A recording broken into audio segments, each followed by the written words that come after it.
За тэгвэл арай өөр дахиад нэг шатчихлаар юм. Сатанист уу, Jesus Christ уу? Jesus Christ шүү дээ. Яагаад? Яагаад гэж. Чи Есүс шүү дээ. Маяг бухшааш гэдэг. Муу шишин гэдэг. За яагаад сатанизм буруу гэж? Бодолтой чи чөтгөр шүтэн шүү дээ. Чөтгөр биш андаа сатанист. Сатан чөтгөр биш. Хүмүүс л чөтгөр гэж андуураад идэв. Сатан яагаад буруу хүн бэ гэхээр Адам Эва хоёр гээд байсан шүү дээ. За. Адам Эва хоёр гэхээр хүмүүс хүн төрөлхтөө ингээд зүгээр чи мэднэ сте.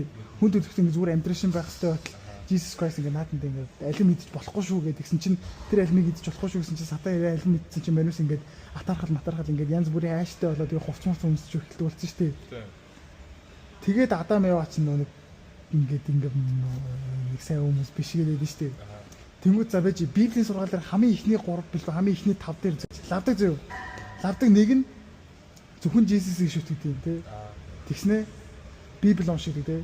Гэхдээ бид мэдэхгүй байна. Лавдаг Библи унших хэвээр зөвхөн Jesus Christ явах хэвээр тэгснэ church заавал орох хэвээр. Тий амар сонирмж санагдахгүй надаа. Зөвхөн Jesus ингээд Jesus рүү л ингээд яа гэдэг.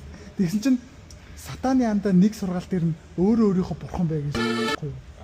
Тэнгүүд сатаны сургаалууд дээр болохоор одоо ингэ зэрэг мэдгүй уншиж байгаагүй хүмүүсүүд нь болохоор сатаны дүрмж гэх юм уу. Сатаны дэх амар боломжийн сонсогдоод байгаа байхгүй юу?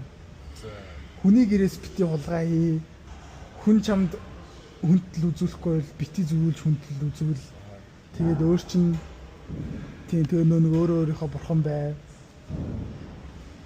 Тэгснэ амьтны амьд тасалж болохгүй, жоохон хүүхдийн амьд тасалж болохгүй, жоохон хүүхд яаж болохгүй ч гэдэг юм лээ. Амар боломжийн сургаалууд байхгүй. Тэнгүүд Jesus Christ болохоор ингээд зөвхөн Jesus Christ шүт гэлээд үстэй. Тэснэ өөр шашин шүтэж болохгүй гэдэг үстэй бас.